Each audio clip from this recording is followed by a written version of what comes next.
आदाब, आपका इस्तकबाल है हमारे चैनल शमा उर्दू हिंदी में। आज हम करेंगे कारोबारी मुताला NIOS 10th क्लास 215 का सबक नंबर 8 डाक और कोरियर खिदमत। तो इसको करेंगे और इसके अंदर इसके जो इम्पोर्टेंट सवाल हैं वो भी करेंगे और एग्ज़ाम में कौन से सवाल आ सकते हैं वो भी करेंगे। अगर आप चैनल पर नए हैं तो अभी चैनल को सब्सक्राइब करें और बेल आइकन दबा दें ताकि जो भी अपडेट NIOS से है वो आप तक मिलती रहे और अपने दोस्तों के साथ शेयर करना ना भूलें। तो इस चैप्टर के अंदर क्या है देख लेते हैं। तो ये मैंने चैप्टर खोल लिया। इसकी डाक और कोरियर खिदमत क्या होती हैं, सबसे पहले डाक खिदमत के क्या मानी है वो आपको निकाल दें। देखिए, आप किसी डाक खाने में ज़रूर गए होंगे। पहले मैं अपने हिसाब से बताया था डाक खाने का काम क्या होता है। डाक खाने का काम ये होता है कि आपके जो खतूत होते हैं वो एक जगह से दूसरी जगह वो भेजता है और खतूत के साथ रकम भी वो एक जगह से दूसरी जगह भेजता है। ठीक है, ये आसान सी डेफिनेशन है। अब इसमें क्या डेफिनेशन लिखी है उसको भी पढ़ लेते हैं क्योंकि दोनों चीज़ें ज़रूरी हैं। जो आपको आसान हो पेपर में वही लिख दिए। कह रहा है अगर किसी डाक खाने में ज़रूर गए होंगे, वहाँ आपने क्या किया, आपने वहाँ डाक टिकट ख़रीदे होंगे या कोई ख़त लेटर बॉक्स में डाला होगा। कभी आपने अपने मनी ऑर्डर या पार्सल भेजा होगा या डाक खाने की बचत खाते में रकम जमा की होगी। डाक खाने में ख़त, पार्सल भेजना, रकम भेजने का बंदोबस्त, रकम जमा यानी कबूल करने जैसी मुख्तलिफ़ खिदमत अंजाम दी जाती हैं। इन सभी खिदमत को डाक खिदमत कहते हैं। तो डाक खिदमत क्या होती हैं? आपके खतूत को भेजना, आपके जो पार्सल होते हैं उन्हें भेजना, आपकी रकम को जमा करना, आपकी रकम को एक जगह से दूसरी जगह भेजना। अब है डाक खिदमत की नौइयत। अब डाक खिदमत की नौइयत जो है वो क्या होती है, मतलब किस किस तरह से वो भेजते हैं। डाक खिदमत की नौइयत क्या है और कब से शुरू हुई, ये सारी चीज़ों पर तबादला ख्याल करेंगे हम और किस तरह से डाक खाने की शुरुआत हुई हिंदुस्तान में। बहुत इंपॉर्टेंट है, बहुत ध्यान से इसे समझिएगा। तो यहाँ पे है कि तहरीरी पैगामात भेजने की ज़रूरत के लिए डाक खिदमत का आगाज़ हुआ। कदीम ज़माने में भी तहरीरी पैगामात का तबादला किया। तहरीरी का मतलब होता है राइटिंग यानी रिटन में, जैसे ये लिखा हुआ उसे तहरीरी बोल। उस वक्त कुछ लोग एक जगह से दूसरी जगह पैगाम ले जाने के लिए मुकर्रर किए जाते थे जिन्हें हरकारा कहा जाता था। खतूत को एक जगह से दूसरी जगह पहुंचाने के लिए तरबियत याफ्ता कबूतरों का भी इस्तेमाल किया जाता था। पहले आपने फिल्मों में देखा होगा कि कबूतरों के ज़रिए भी जो है आपके डाक एक जगह से दूसरी जगह भेजे जाते थे। हमारी मौजूदा डाक खिदमत सड़क और रेल के आने से शुरू हुई। हिंदुस्तान में 1837 तक डाक खिदमत का इस्तेमाल सरकारी डाक भेजने के लिए किया जाता था और उसके बाद इसका इस्तेमाल आवाम के लिए शुरू किया गया। वक्त गुजरने के साथ साथ डाक खाने में रकम भेजने की सहूलियात, मनी ऑर्डर, पार्सल भेजना, बैंकिंग और बीमा और दूसरी खिदमत शुरू की गई। जैसा कि आप जानते हैं डाक खाना मुख्तलिफ़ किस्म के काम करता है जिसमें डाक खिदमत की नौइयत बड़ी मुतवन्नो हो जाती है। आए हम डाक खिदमत के बारे में पढ़ते हैं। तो हिंदुस्तान में जो है डाक खाना 1837 तक खिदमत का सरकारी डाक भेजने के लिए किया जाता था। अब यहाँ पे आगे बता रहे हैं कि भाई जो डाक खाने हैं, डाक खिदमत हुकूमत हिंद के ज़रिए पूरे मुल्क में चलाई जाती है और तमाम खिदमत के लिए बहुत कम अखराजात लिए जाते हैं जिसे आम आदमी भी अदा कर सकता है। इसे तहरीरी तरसील का सबसे भरोसेमंद तरीका माना है।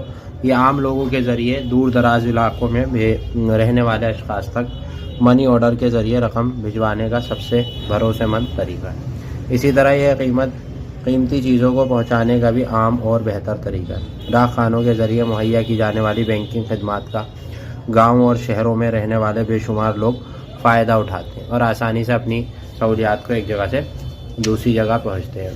ठीक है, इसके बाद बारी आती है कि जो इसकी अगली वो है 8.3 डाक खाने के ज़रिए पेश की जाने वाली खिदमत। डाक खाने के ज़रिए जो चीज़ें खिदमत पेश की जाती हैं उसमें 5 चीज़ आती हैं। सबसे पहले डाक खिदमत यानी मेल सर्विस, आप मेल ख़त एक जगह से दूसरी जगह भेजते हैं। दूसरा रकम भेजने की खिदमत। तीसरा है बैंकिंग खिदमत, बैंकिंग मतलब पैसे जमा करना। बीमा खिदमत यानी इंश्योरेंस भी होता है और दीगर खिदमत अदर सर्विस। अब सबको एक एक करके पढ़ लेते हैं। डाक खिदमत को भी पढ़ लेते हैं। डाक खिदमत अभी आपने ऊपर पढ़ी जिसमें आप जो है किसी को अपने दोस्त को मुबारकबाद भेज सकते हैं और त्यौहार की मुबारकबाद भेज सकते हैं। ठीक है, और जिसे मेल सर्विस भी कहते हैं। इसके ज़रिए आप बैनुल अक़वामी यानी इंटरनेशनल भी भेज सकते हैं ख़त खतूत। ठीक है, और इसका तरीका ये होता है एक लिफाफे में अपना ख़त लिख के लेटर बॉक्स में डाल देते हैं, वहाँ से डाकिया ले जाता है, उसके ऊपर स्टैम्प लगते हुए। पोस्ट कार्ड क्या होता है? पोस्ट कार्ड तहरीरी तरसील का सबसे सस्ता जरिया है। ये एक कार्ड होता है, इसके दोनों तरफ पैगाम लिखा जा सकता है। पोस्ट कार्ड, ये कार्ड पाने वाले का नाम और पता लिखने के लिए अलग से जगह होती है। डाकघर में 2 किस्म के पोस्ट कार्ड मिलते हैं, एक सादा आम पोस्ट कार्ड, दूसरा मुकाबला पोस्ट कार्ड। सादा आम पोस्ट कार्ड का इस्तेमाल खत लिखने के लिए किया जाता है और मुकाबला पोस्ट कार्ड का इस्तेमाल रेडियो, टेलीविज़न और रिसालों वगैरह में पूछे और छपे सवालों के जवाब देने के लिए किया जाता है। हालांकि दोनों पोस्ट कार्ड का साइज़ तो एक हो जाता है, लेकिन इनका रंग और कीमत मुख्तलिफ होती है। ठीक है भाई, कोई जो मामूली पोस्ट कार्ड होगा उसमें पैसे कम लगेंगे और जो मतलब वैसा पोस्ट कार्ड होगा उसमें कीमत। अंदरूनी मुल्क खत, अगर आपको अंदरूनी मुल्क भेजना, इनलैंड लेटर तो उसे बोलते हैं। तहरीरी पोस्ट कार्ड का तरह अंदरूनी मुल्क खत के इस्तेमाल के ज़रिए भी भेज सकते हैं। ये खाली अंदरूनी मुल्क का ख़त पोस्ट कार्ड भी डाकखानों से हासिल किया जा सकता है। ठीक है जी, इसमें वो होता है सिर्फ भेजने वाले और पाने वाले का नाम और पता इसमें नज़र आता है। इसी तरह पैगाम को मख्फी रखने में मदद करता है, लेकिन अंतर्देशी ख़त में किसी किस्म का कागज़ या चीज़ नहीं भेजी जा सकती। गैर ममालिक में खतूत भेजने के वास्ते एरोग्राम या हवाई ख़त का इस्तेमाल किया जा सकता है, जो अंतर्देशी ख़त कहा जाता है। ठीक है, लिफाफा क्या होता है? 2 तरह की मैंने ख़त बताया, अंदरूनी मुल्क ख़त हो गया। अब है लिफाफा, इस तरह का देखें पोस्ट कार्ड, इस पर स्टैम्प लगी हुई होती। ठीक है, आपने पढ़ा होगा पोस्ट कार्ड या अंतर्देशी ख़त पर पैगाम लिखा जा सकता है। पोस्ट कार्ड जो है राज रखने वाले पैगामों के लिए गैर महफूज है। अंतर्देशी ख़त में कोई ऐसी चीज़ अलग से नहीं रखी जा सकती।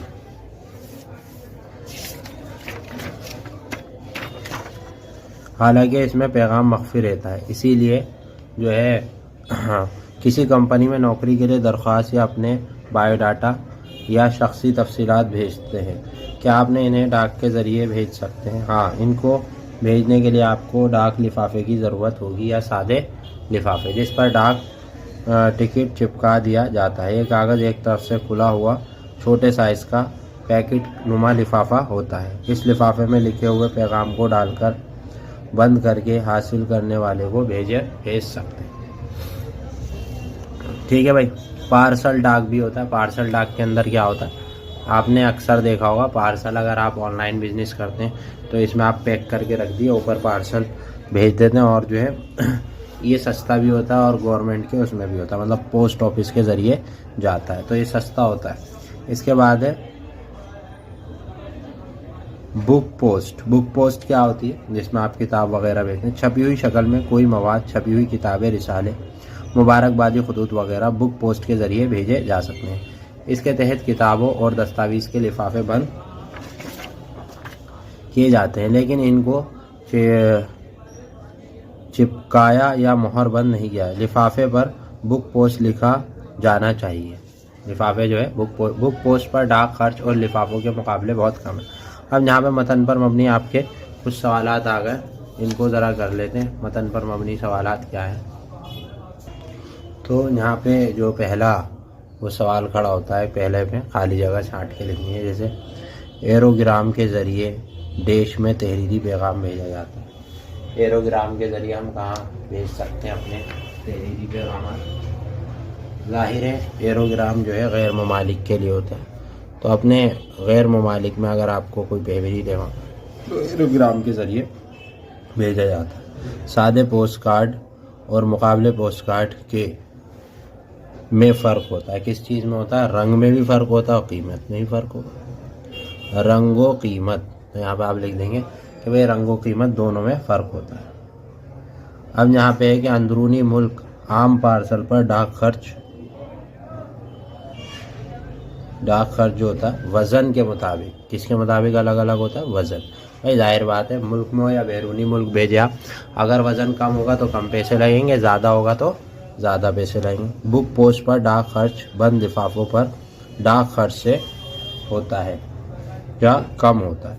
जो बुक पोस्ट पर जो खर्च होता है लिफाफों पर डाक खर्च से कम होता है। जब कोई देश पैगाम भेजना हो, खुफिया यानी राजदार, तो पोस्ट कार्ड के बजाय अंतर्देशी ख़त का इस्तेमाल किया जाना चाहिए। अगर आप कोई ऐसा खुफिया पैगाम भेजना चाहते हैं जो सिर्फ आप पढ़ें और जो है किसी को आप बताना नहीं चाहते कि आपका रिश्तेदार पढ़े, तो उसके लिए आप जो है कि अंतर्देशीय ख़त का इस्तेमाल करें। ठीक है, तो अंतर्देशीय के ज़रिए आप जो है उसे खुफिया भेज रख सकते हैं। तो मैं आपको ये सारी चीज़ें कराता चल रहा हूँ साथ में, ताकि आप आसानी से इसे समझ सकें। अब है रकम भेजने की खिदमत। मैंने आपको बताया था ना मनी ऑर्डर। अगर आप रकम भेजना चाहते हैं तो उसके लिए आपको क्या करना होगा। मान लिया अपने घर से किसी दूसरी जगह पे नौकरी करते हैं और आपको रकम भेजनी है, तो आप जो क्या करेंगे, मनी ऑर्डर और पोस्टल जैसी खिदमत मुहैया करते हैं, जिसकी मदद से लोग जो है अपने पैसे अपने मुल्क के अंदर और बाहर भेज सकते हैं। आजकल तो ऑनलाइन है, जी गूगल पे करा और फ़ोन पे करा, एकदम से पहुंच जाते हैं, ऑनलाइन भेज देते हैं। लेकिन इसको पढ़ना है पेपर में तो ये ज़रूरी है। लेकिन ये इससे ज़्यादा बैंकिंग खिदमत जो है इम्पोर्टेंट है, वो ज़्यादा आ सकता है, फिर भी पढ़ लेते हैं। मनी ऑर्डर क्या है, जिसमें आप जो है डाक खाने की मदद से रकम भेज सकते हैं। ठीक है, जिसके तहत दूसरा डाकघर किसी ख़ास आदमी की एक मुकर्रर रकम की अदायगी करता है। अगर आप रकम भेजना चाहते हैं तो पहले आपको मनी ऑर्डर फॉर्म भरना होगा, जो सभी डाकखानों में कुछ पैसे देकर मिलता है। फिर उसकी भरी हुई रकम के साथ डाकघर में देना होगा। एक मनी ऑर्डर के ज़रिए ज़्यादा से ज़्यादा 5,000 रुपये की रकम भेजी जा सकती है। देखिए ये इंपॉर्टेंट है कि भाई एक मनी ऑर्डर के ज़रिए ज़्यादा से ज़्यादा कितनी रकम भेजी जा सकती है, तो ज़्यादा से ज़्यादा 5,000 की रकम। मनी ऑर्डर फॉर्म में कुछ खाली जगह भी होती है, यहाँ आप अपने पैगाम लिख सकते हैं। भरे हुए फॉर्म को, भरा हुआ जो फॉर्म होगा उसको डाक खाने के रवाना किया जा सकता है, जहाँ से मुतल्लिका शख्स की अदायगी होनी चाहिए। फिर यह फॉर्म डाकिया अपने साथ लेकर उस आदमी तक पहुँचाता है जिसको रकम देनी है, और उस शख्स के दस्तखत करवाकर उसे रकम उसे दे देता है। इस खिदमत के लिए डाकखाना एक तयशुदा मुकर्रर शरह से कमीशन वसूल करता है, जो भेजने वाले रकम के मुताबिक होता है। ठीक है जी। और पोस्टल ऑर्डर क्या होता है, पोस्टल ऑर्डर भी देख लेते हैं। मनी ऑर्डर की तरह हम पोस्टल ऑर्डर भी रकम भेज सकते हैं, जिसकी मुख्तसर IPO कहते हैं। देखो पेपर में आता है कि IPO क्या होता है। एक जगह से दूसरी जगह तक रकम भेजने का अच्छा तरीका, इसको ज़्यादातर नौकरी की दरख्वास्त या इम्तहानात वगैरह की फ़ीस भेजने के लिए इस्तेमाल किया जाता है। किसके लिए इस्तेमाल किया जाता है? नौकरी की दरख्वास्त के लिए, इम्तिहान की फ़ीस के लिए। इस शक्ल में होता है।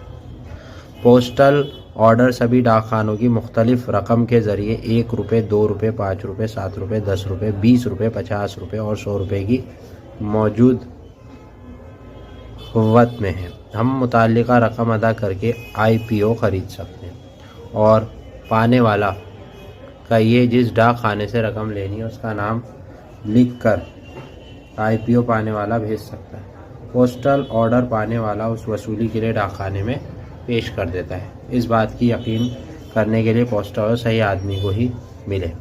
हम पोस्टल ऑर्डर को ठीक उसी तरह ऊपर बाईं तरफ के कोने 2 यकसा लकीरें खींच देते हैं। इस तरह बैंकिंग ड्राफ्ट या चेक के साथ किया जाता है। यह तरीका आमतौर पर दफ्तरी मकासद के लिए भेजे गए पोस्टल में अपनाया जाता है। बैंकिंग खिदमत बहुत आसान। बैंकिंग खिदमत क्या होती है भाई? बैंकिंग खिदमत उन्हें कहते हैं जो बैंक के ज़रिए, बैंक क्या क्या काम करता है, पैसे जमा भी करता है, निकालता भी है, चेक भी जमा करता है, निकालता भी है, और चालान भी जमा करता है, निकालता भी, इंश्योरेंस भी करता है, लोन भी देता है, गोल्ड लोन भी देता है, होम लोन भी देता है। ये सारी बैंकिंग खिदमत हैं। तो क्या क्या होती हैं इन्हें अच्छे से पढ़ लें।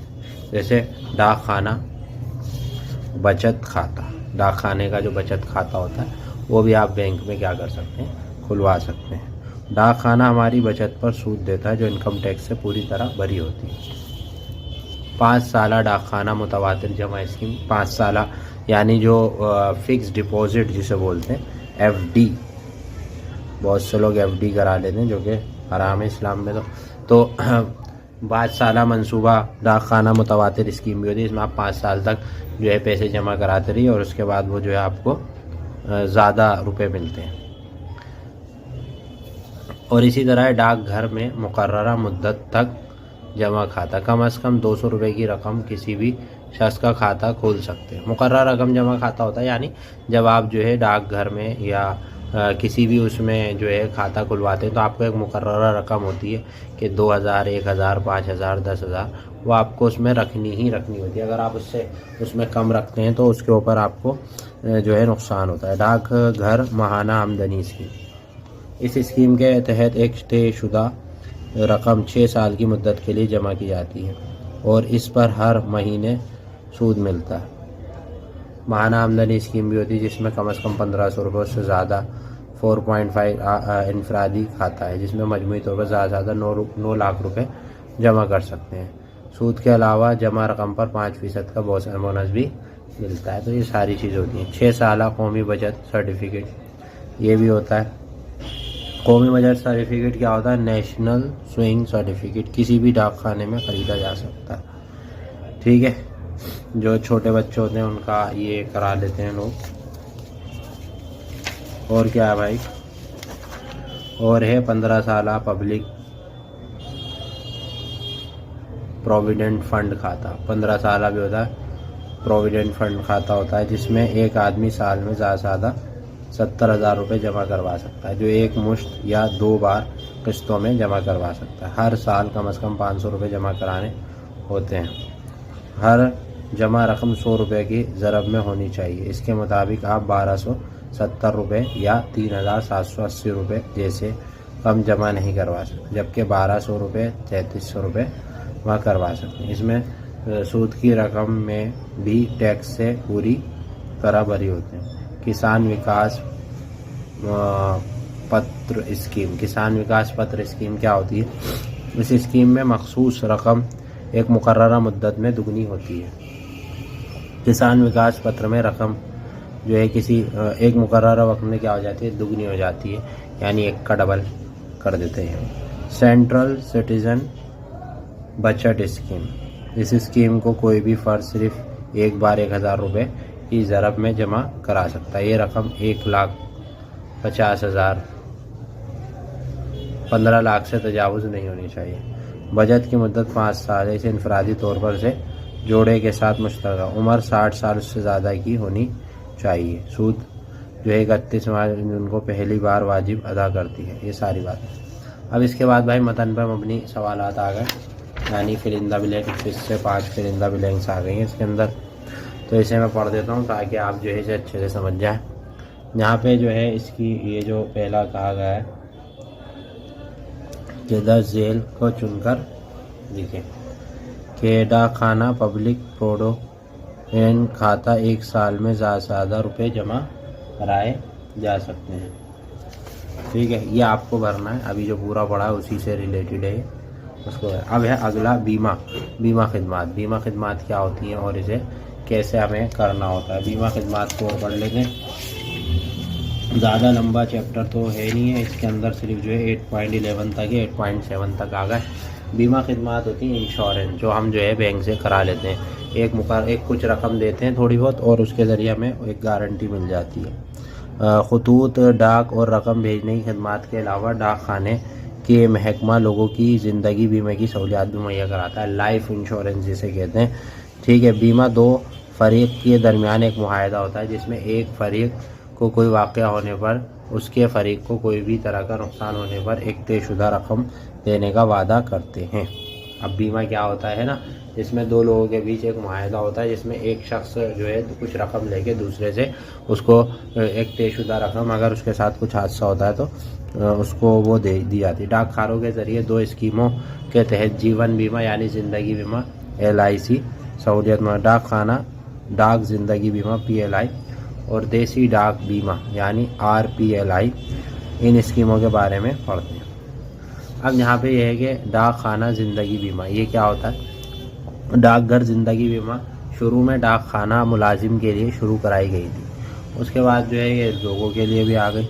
यानी डाकघर बीमा करवाने वाले की मौत या मखसूस मुद्दत पर हो जाने वाली तयशुदा रकम का वादा होता है। डाक खाना ज़िंदगी बीमा, डाक खाना ज़िंदगी बीमा क्या होता है?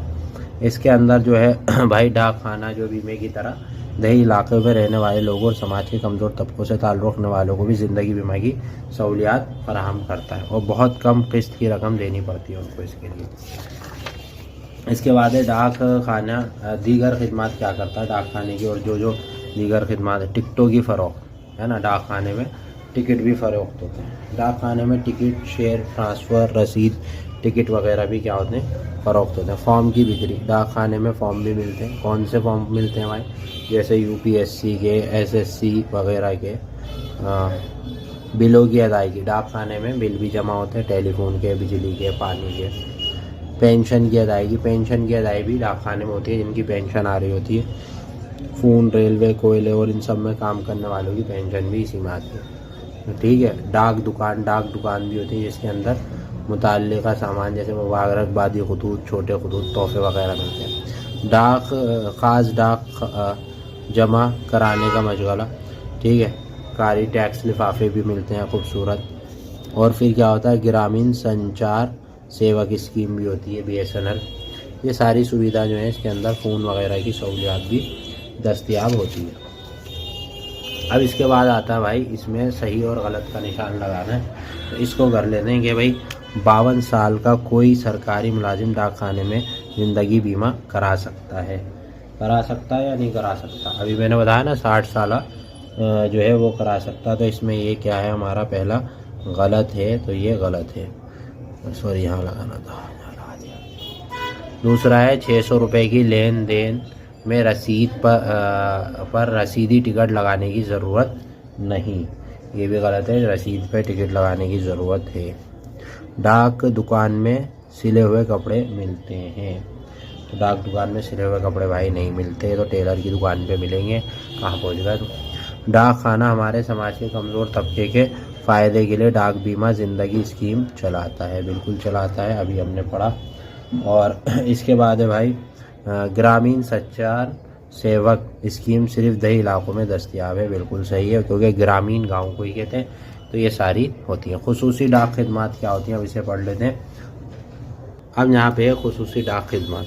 खुसूसी, ये तो आम डाक खिदमत थी, अब खुसूसी डाक खिदमत भी हैं। तो खुसूसी डाक खिदमत क्या होती है, उनको इसमें थोड़े से में पढ़ लेंगे, फिर इसे एक्सप्लेन करेंगे। कह रहे हैं आवाम की सहूलियात के लिए डाक महकमा अलहदा से एक डाक खिदमत अंजाम देता है जिसमें कुछ ज़ायद फ़ायदा हो, मसलन जिनमें डाक जल्दी भेजना है ना, जैसे हम कहते हैं ना कि भाई फास्ट ट्रैक सर्विस जो होती है, डाक को यकीनी तौर पे तकसीम करने की यकीन दहानी कराने के रास्ते में होने वाले नुकसानात पर डाक भेजने वाले को मुआवजा देना वगैरह। तो यहाँ पे ये सारी खिदमत है। अब इसके अंदर जो है भाई ये है कि मसलन जिनमें डाक जल्दी भेजना हुआ, ये सारी चीज़ें होती। अब जैसे यह है certificate of posting. Certificate of posting क्या है, आमतौर पर ख़त डाक खाने के ज़रिए भेजते हैं, तो डाक खाने से उसको कोई रसीद नहीं मिलती, क्योंकि उसमें डाक खाने में लगे लेटर बॉक्स में डाल दिया था। लेकिन अगर कोई शख्स ये चाहता है कि उसे डाक खाने के ज़रिए डाले गए ख़त की रिसीविंग मिले यानी रसीद दे, तो इस तरह की रसीद यानी सर्टिफिकेट ऑफ पोस्टिंग थोड़ा सा पैसे देकर हासिल करो। उसके लिए आपको क्या करना होगा, डाक खाने जाइए, वहाँ पे एक जो है उसे कुछ रकम दीजिए, जो भी होती है 10, 5 रुपये, 20 रुपये, और वो उसके ऊपर आपको एक जो है रिसीविंग देगा, और आप इस तरह का सर्टिफिकेट ऑफ पोस्टिंग कहलाता है वो, ठीक है। और फिर होता है रजिस्टर शुदा डाक। रजिस्टर शुदा डाक क्या होते हैं भाई, इन्हें पढ़ लेते हैं। मेन चीज़ें आपको मैं समझाता हूँ। कभी कभी हम चाहते हैं कि हमारे भेजे गए डाक से हासिल करने वालों को यकीनी तौर पे मिल जाए, या उसे ना मिलने पर हमारे पास आ जाए। ऐसी सूरत में डाकघर रजिस्ट्रेशन शुदा डाक की सहूलियत देता है, जिससे हम अपने ख़त और पार्सल भेज सकते हैं। ये एक डाक पे सहूलियत होती है जो कि आपको एक रजिस्टर्ड करके देता है, और स्लिप पे भी आपका वो नंबर डला होता है कि आप उस तक पहुँचेगा। अगर उस तक नहीं पहुँचता तो ऐसा नहीं कि आप तक भी नहीं आएगा, बल्कि वो आप तक वापस आ जाता है कि भाई उस जगह कोई था नहीं, या वहाँ पे वो बंद हो गया, जो भी XYZ। अब है बीमा शुदा डाक। बीमा शुदा डाक क्या होता है, बीमा शुदा डाक कहते हैं कि बीमा मुंतकली के दौरान डाक को किसी किस्म का नुकसान पहुँच सकता है, जिसे भेजने वाले को नुकसान का सामना करना पड़ सकता है। तो हाँ, ये भी एक ज़बरदस्त चीज़ है। जैसे आप आजकल ट्रेनों में, बस में, जहाज़ में सफ़र करते हैं, तो उसमें कहते हैं सर इंश्योरेंस भी के भी पैसे हैं। जैसे अगर कोई ट्रेन से करता है तो 2 रुपये, 3 रुपये, 4 रुपये, 1 रुपये, जो भी लगता है वो इंश्योरेंस का भी उसमें लग जाता है। इसी तरह बीमा शुदा डाक भी होते हैं जिनका आप बीमा करा लें। अगर जैसे आप कोई शीशे का सामान भेज रहे हैं तो उस तक तो पहुँच जाएगा, लेकिन अगर टूट फूट के पहुँचा तो उनकी जिम्मेदारी नहीं होती। लेकिन अगर आपने बीमा करा लिया तो बीमाशुदा डाक का फ़ायदा ये होगा कि आपका जो सामान है उन तक पहुंचाना तो उनकी ज़िम्मेदारी है ही, बल्कि उसको सही सलामत पहुंचाने की ज़िम्मेदारी भी उनके ज़िम्मे आ जाती है। इसे ही बोलते हैं बीमाशुदा डाक। जैसे आपको शीशे के गिलास भेजने 6 या 10 या 100 या 1000, तो आपने भेज दिए बिना बीमा के, अब वहाँ गए आधे टूटे हुए निकले आधे सही, तो आपका नुकसान हो गया। लेकिन अगर आप बीमा के कुछ पैसे दे के उसे पहुँचाएँगे तो आपके बिल्कुल सही सलामत जाएंगे। अगर उसमें से टूटा हुआ तो बीमाशुदा जो कंपनी है वो उसको रिटर्न करेगी। अब भाई तेज़ रफ्तार डाक। तेज़ रफ्तार डाक की जो शुरुआत हुई है वो हुई है स्पीड पोस्ट जिसे बोलते हैं। खिदमात जो शुरू हुई है वो अगस्त 1986 में शुरू की है। ठीक है, ये मखसूस स्पीड पोस्ट मराकज़ पर 24 घंटे दस्तयाब रहती है, यानी आपका जो खतूत है बहुत तेज़ी के ज़रिए जाएगा। इसे ही बोलते हैं स्पीड पोस्ट बज़रिए पोस्ट मास्टर डाक। ये क्या होता है, इसे और पढ़ लेते हैं कि पोस्ट मास्टर डाक क्या होता है। अगर आपको किसी आदमी को ख़त भेजना है जिसका पता आपको ठीक ठीक मालूम ना हो, तो आप उसको ख़त को इस इलाके के पोस्ट मास्टर तक भेज सकते हैं, जहाँ हासिल करने के लिए आदमी रहता है। देखो कितनी ज़बरदस्त बात है। जैसे आप भेजना चाहते हैं, मान लो दिल्ली में पुरानी दिल्ली, और पुरानी दिल्ली में चांदनी चौक पे कोई आपका आदमी रहता है, उसे भेजना चाहते हैं। अब उसका आपको सही एड्रेस नहीं बचा, तो आप जो है पोस्ट मास्टर को भेजेंगे पुरानी दिल्ली में चांदनी चौक पे, और उस बंदे से कहेंगे कि भाई उस जगह से आके आप अपना ख़त हासिल कर लो। जिस तरह से जो है रेल की खिड़की पे जाके टिकट लेते हैं, ऐसे ही वो बंदा उस जगह पहुँचेगा और वहाँ से अपना जो आपने डाक भेजा है वो हासिल कर लेगा। उम्मीद है कि मेरी बात समझ में आ गई होगी। अब जो है आगे चलते हैं 8.4 पे, मतन पर मबनी जो सवालात हैं 8.4 उसको देख लेते हैं इसके अंदर कि भाई क्या सही है और कौन सा। अब यहाँ पे है स्पीड पोस्ट खदमात सभी डाक खानों में दस्तयाब होती है। मैं सोच रहा हूँ ये आप करें ताकि आपको कुछ थोड़ा सा हौसला भी मिले और करने की हिम्मत। ठीक है जी, ये आप करेंगे। अब यहाँ पे ये 3 सवाल और हैं, ये भी आप कर लीजिए। अब है डाक तरसील। डाक तरसील क्या होती है, कैसे काम करती है, इसको थोड़ा सा बिल्कुल आखिरी का है, इसको हम पढ़ लेते हैं। डाक तरसील क्या होती है और कैसे वर्क करती है। देखिए, डाक खाना अपनी खिड़कियों और लेटर बॉक्सों के ज़रिए ख़त और पार्सल इकट्ठा करता है। लोग अपने ख़त डाक बॉक्सों में डालते हैं। डाकिया उन्हें दिन में 1 या 2 से ज़्यादा मरतबा खोलकर डाक निकालता है। ऐसे लेटर या बॉक्स डब्बे हर डाक खाने के बाहर और कुछ जगहों पर आवाम की आसानी के लिए मौजूद होते हैं। लेकिन आपने ध्यान दिया कि कुछ ऐसी जगहों पर लाल, हरे, पीले रंग के अलग अलग लेटर बॉक्स लगे होते हैं। ऐसा क्यों? देखिए, लेटर बॉक्स में 2 ख़त डाले जाते हैं जो मकामी लोकल नहीं है। हर बॉक्स में मकामी लोकल डाक डाली जाती है। ठीक है, तो बात बताने की है कि तरसील का जो एक रास्ता है उसमें सब तरह के लेटर क्या होते हैं, आते हैं।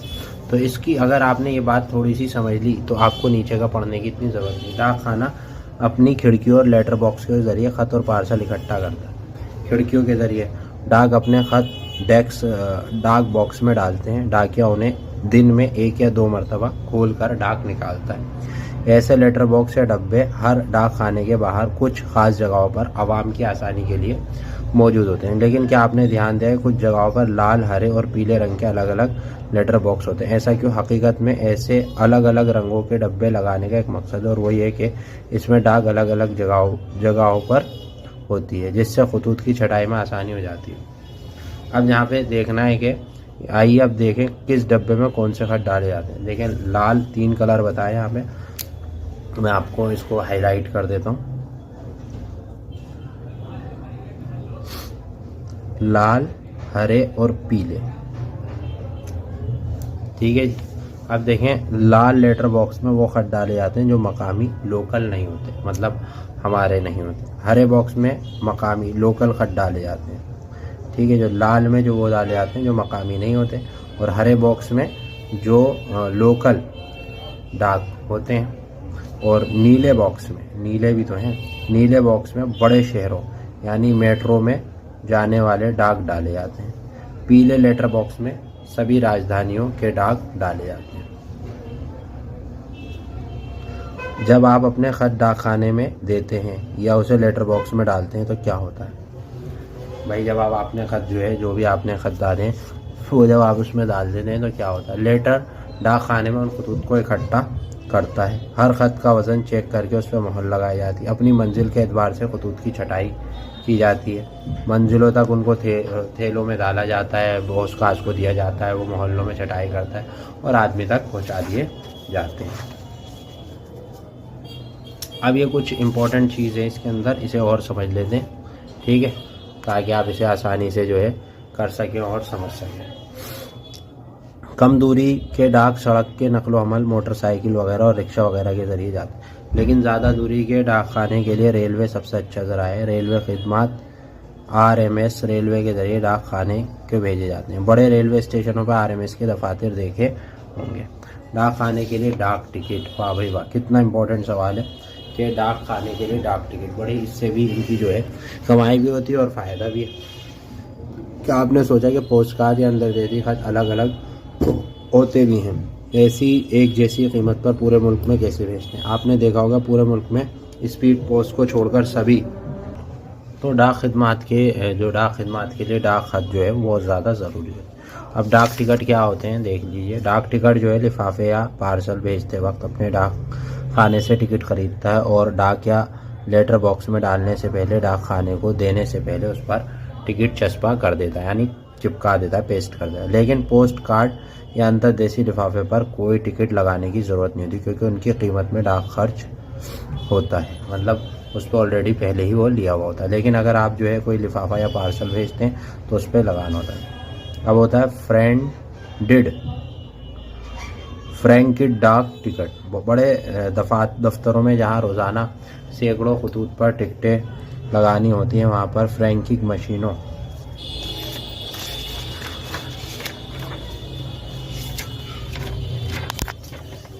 मशीनों के ज़रिए लिफाफों पर टिकट रकम छापने की सहूलत होती है। इस मशीन से अलग अलग रकम के टिकट डाक खानों पर छाप देते हैं। इस तरह छपे टिकटों को ही फ्रैंकिड डाक टिकट कहते हैं। ठीक है जी, ये आप यहीं तक आप लिख देंगे, मतलब उस पर ऑलरेडी लगा हुआ होता है, वो दूर से दिखता है कि भाई इस पर लगा हुआ। टिकट लगाए बगैर अदायगी। आइए आप देखेंगे कुछ तरह के डाक पर कोई टिकट नहीं लगा होता, फिर भी वो डाक आप तक कैसे पहुंच जाता है। हकीकत में कुछ डाक ऐसे हैं जिनमें डाक भेजने से पहले, बहुत पहले डाक भेजने वाले या हासिल करने वाले से वसूल कर लिया गया होता है। मिसाल के तौर पर अखबार और रिसाले पहुंचने पर आप अपने डाक से पहले डाक खर्च अदा करते हैं। हाँ, ये टिकट लगाए बगैर अदायगी का मतलब ये है, जैसा आपने कोई मैगज़ीन का पूरा वो ले लिया 1 साल का पैकेज, तो अब आपके पास जो है वो बिना उसके उसी पैकेज के अंदर वो डाक की पैसे भी लगे होते हैं और आप तक वो हर महीने पहुंचता रहता है। कंप्यूटर की पर्ची क्या है? आजकल कुछ डाकघरों में कंप्यूटर से छापी गई पर्चियाँ डाक पर चस्पा की जाती हैं। इसमें अलग से टिकट लगाने की ज़रूरत नहीं। इन पर्ची पर डाक खर्च की अदायगी रकम, तारीख और वक्त भी दर्ज होता है। ये सहूलियत रजिस्टर्ड डाक और स्पीड पोस्ट के ज़रिए मौजूद है, जिनमें सारे खतूत शामिल नहीं होते। अब यहाँ पे कॉलम A को कॉलम B से क्या करना है, आपको मिलाना है, तो भाई ये मिला लीजिएगा, है ना। हरे रंग के लेटर बॉक्स का क्या काम होता है ना। फ्रैंकिंग मशीन क्या होती है? जो डाक टिकट की क्या करती है, छपाई करती है, तो फ्रैंकिंग पे ये लगा दिया। कुल रकम वाले टिकट क्या होते हैं? कारोबारी जवाब पाने वाले का गलत पता अगर होता है तो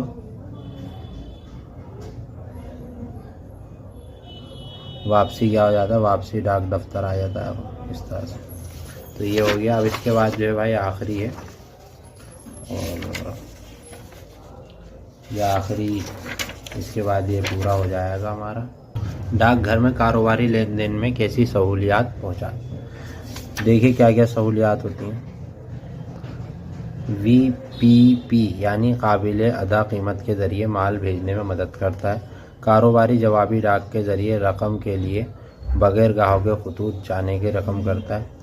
काबिल एतमाद रकम क्या होती है? कभी कभी कुछ ऐसा सामान ख़रीदना होता है कि किसी मकाम व दुकान पे नहीं मिलता। ऐसी हालत में हमें माल भेजने वाले या माल पहुंचने की गुजारिश कर सकते हैं, उससे हमारे पास माल भेज देता, हम रकम अदा कर देते। Business reply post. Business reply post क्या होता है, आप इधर से भेजते हैं, फिर वो उधर से उसका जवाब भेजता है ताजिर जिसके साथ आप कारोबार कर रहे होते हैं।